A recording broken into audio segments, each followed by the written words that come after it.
Welcome back to O's for Off-Road. If you ever find yourself having transmission trouble in a C5, this will probably help you out. I've had my transmission out of this C5 like 3 times now, and it's got a blown engine. My LS3, I'm trying to build it, but I'm super busy. I've got that race car and this race car, and now this race car is having problems.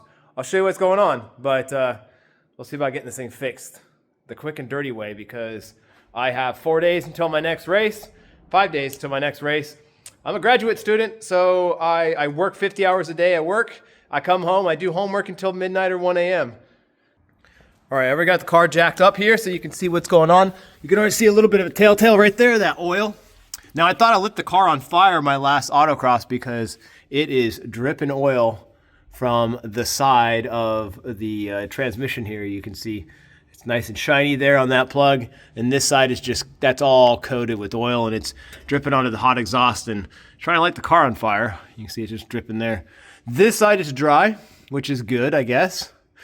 But I can't see exactly where it's coming from. So to give you a better idea of what the transmission in a C5 looks like, obviously it's at the back of the car here.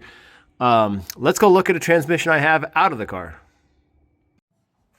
All right, so here's my T56 out of, well, it was out of this one, but this one's got a brand new built T56.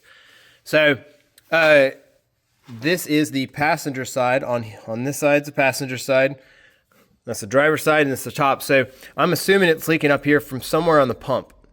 But because it's, you know, this side of it is oiled. I've stuck the camera up above, and I can't really see too much oil on top, but we'll see. I'm shooting this a little after the fact, but this is your backup light sensor. Tells the car when to go into backup, and this is actually what we'll find out to be the broken one. But this spins and that doesn't. Anyway, I got that out of it right now, but this is what it looks like if you're ever interested. I don't remember what these are. I think that's the temp sensor. I'm not 100% sure. I think that's the shift solenoid for the skip shift, I think. Not 100%.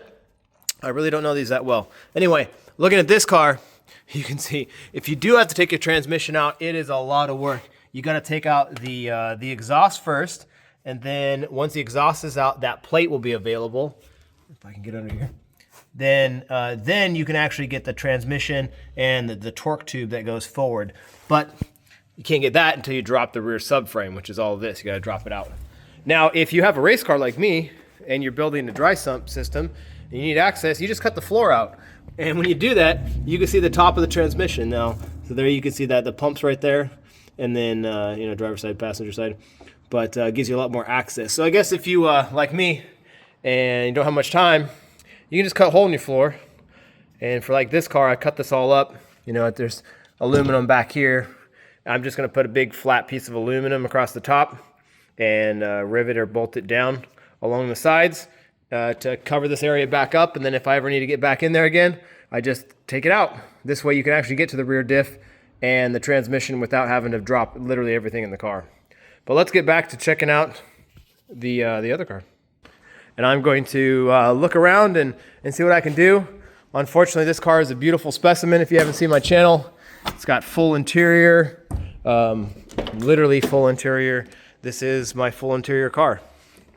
So, but these brand new Hoosiers I put on here are really putting a lot of pressure on that transmission. Let's look this over.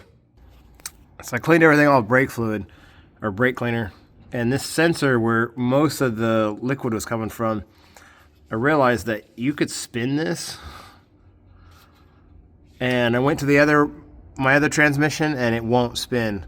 And it looks like it's got some kind of like pressure. I'll take it off and show you, but it looks like that's leaking.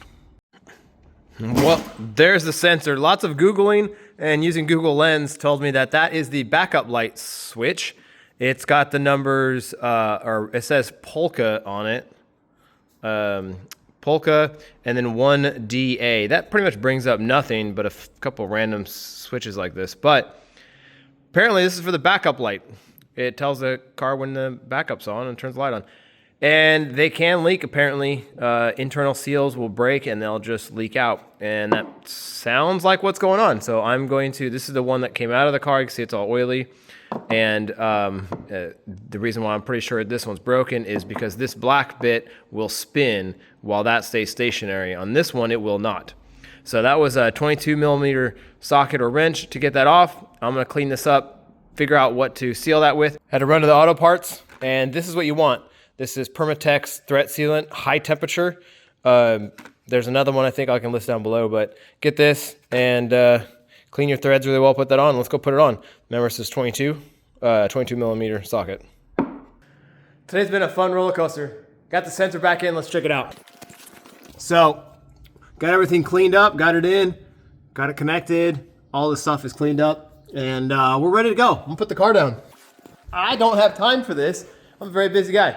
And I've also got a leaky front brake caliper that I'm gonna do in my next video. So anyway, thanks for watching. Hit subscribe, be my co-driver. Hope you learned something today about the T56 in a Corvette transmission. And hopefully this helps you out. I was looking all over for that sensor and knowing what it is. So I'll put those links in my video and hopefully other people find this and it helps them as well. But I gotta go. Thanks for watching. Hit subscribe, be my co-driver. Check out my recent videos like this weekend. Where I absolutely dominated with this car, taking out all kinds of Corvettes and Vipers. Everybody's on Hoosiers, way more horsepower than me. Totally took them out, which is freaking amazing. 2 weekends back, I absolutely dominated at a track cross with this thing. On the first day, did really good on the second day. Oh no, did really good on the first day, but dominated on the second day. Anyway, this car's been putting down a lot of good work with me. So check out the videos. On my next project. Thanks all.